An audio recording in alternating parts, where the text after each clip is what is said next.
The Spokane real estate market is returning to record highs, and here's everything you need to know. Hey there, if you're new to the channel, my name is Haydn Halsted, your local real estate resource, and we help dozens of people move to the Spokane area. Whether it's for job relocation, family, you name it, we've helped anybody and everybody make the transition to Spokane. We'd love to help you do the same. So if you find this video valuable, make sure to like, subscribe, and use the link down below to schedule a meeting on my calendar at a time that's convenient for you. So let's get into the April numbers. We just hit May 1st. April numbers came out, and wow, things have increased quite rapidly. So the average home price in the month of April was $439,990. We'll call it 440.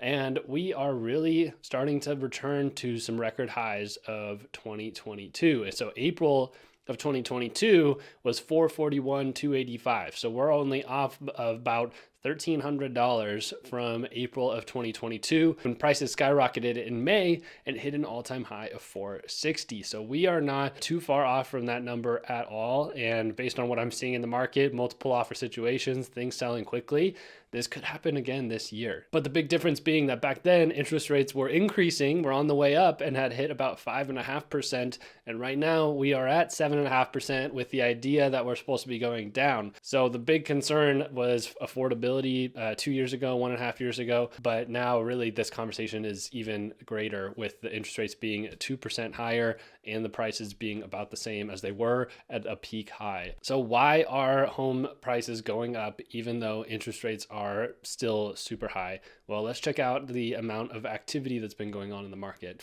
So in April, we saw actually a decline in home sales. So the number of homes that actually sold, which was 475.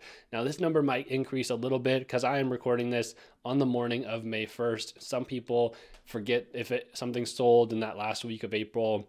Some people might not have changed the status in the MLS right away, and so it could still be showing pending even though it is sold. So we'll see if this number increases at all, but currently sitting at 475. It's the same trajectory as last year where from March to April, we actually saw a downward trajectory, and then those things go up in May quite a bit, and I'll show you why we'll see a similar path here in just a minute, so stick around. We are seeing less home sales than we did last year. We're down 2% from last year, and we really don't want to see this closed sales number go down anymore. I mean, this number impacts almost everybody, but I mean, it especially impacts realtors, just to be transparent about that. That means that there's less deals going around for everybody to do. There's less transactions to be a part of. If there's 475, which you can see is significantly lower than all other years prior. But this also just means that there's less sellers in the market and less buyers in the market, meaning that there's less people just doing transactions, less listings to pick from, less buyers to help sell your house, things like that. So we do want to see these closed sales numbers go up a little bit, but I think it's going to go up quite rapidly next month because the new pending sales for April were huge. We jumped all the way from 553 in March up to 715 in April, which was a 15% increase from last year, and is on par with 2019 sales. That was the last time we had seen anything really over 700 in the month of April, which kind of brings me back to a point that I've been making a lot, is that we're kind of in like that balanced, I think it's a preferred market. It's where 2018, 2019, where there were some multiple offer situations, prices were increasing, but slowly at a steady pace at least. It wasn't going to take you necessarily 3, 4, 5 months to sell your average home. It might only take you 1 to 2 months to sell your average home, which is just nice because then you can just make your plans and get out of there rather than just hoping that your house sells. It just allows the market to move a little bit more fluid, makes real estate a little bit more liquid at that point because it's going to sell faster and you're going to be able to get your money out of it faster.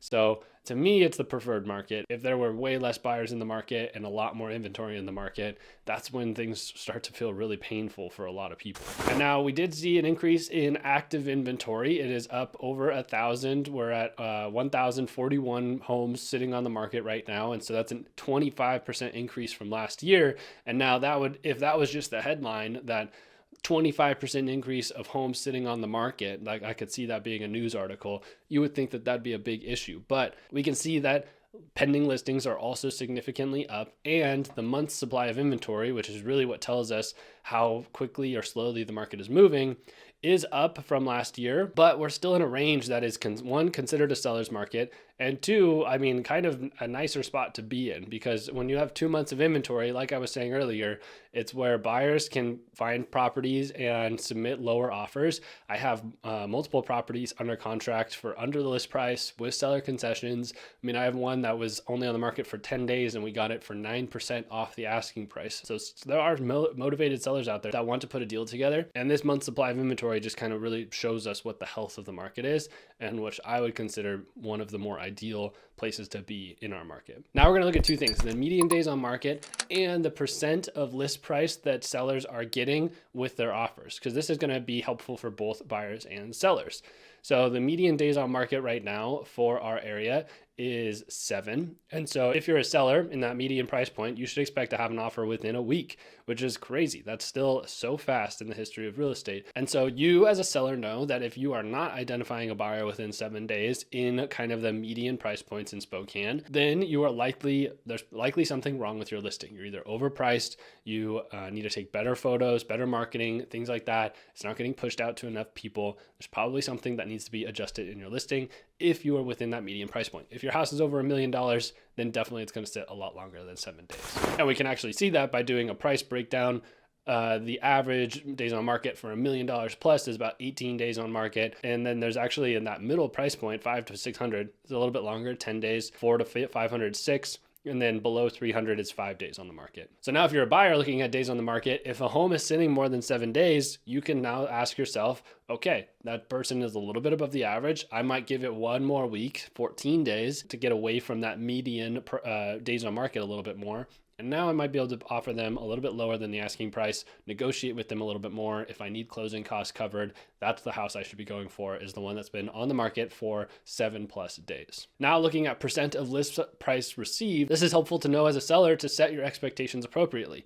A lot of sellers are still expecting to get more than their asking price, or they expect multiple offers or things like that. Well, right now the average home is getting 99.7% of asking price. So you are giving away about 0.3%.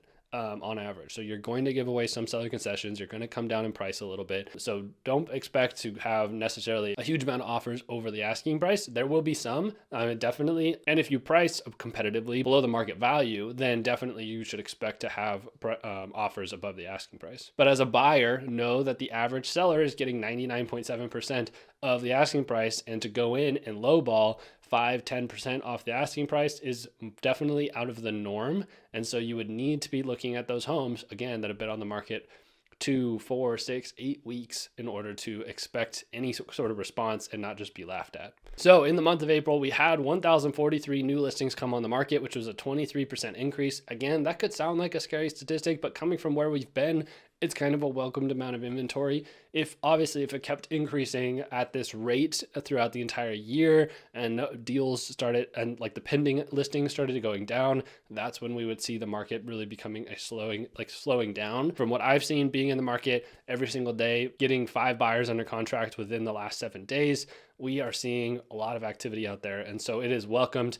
But the thing to know as a seller in the market is that you have a lot more competition now. There's a lot more listings hitting the market, and you really need to do everything you can to prepare your home for sale. It doesn't work anymore to just put a sign in the yard, take some cell phone photos and post it and just hope somebody shows up. It costs money to sell your home. You have to anticipate paying money for landscaping, for cleaning, for painting, things like that to get your house prepared for the market. You might have a number in mind for how much you want to sell. Your real estate agent might tell you what the market value of the house is, but contingent upon you completing certain items so that they can get the price that you want out of the house. So just because you want $425 for your house, you think it's worth $425, that might be true, but only if you do these things in order to make the house more valuable to the buyers that are going to be purchasing it, because your house is really only worth what the buyers are willing to pay for. So what do you think after you've seen all these numbers? That was my interpretation of it. I would love to know your interpretation down below. What's going to happen this spring and summer with prices continuing to increase?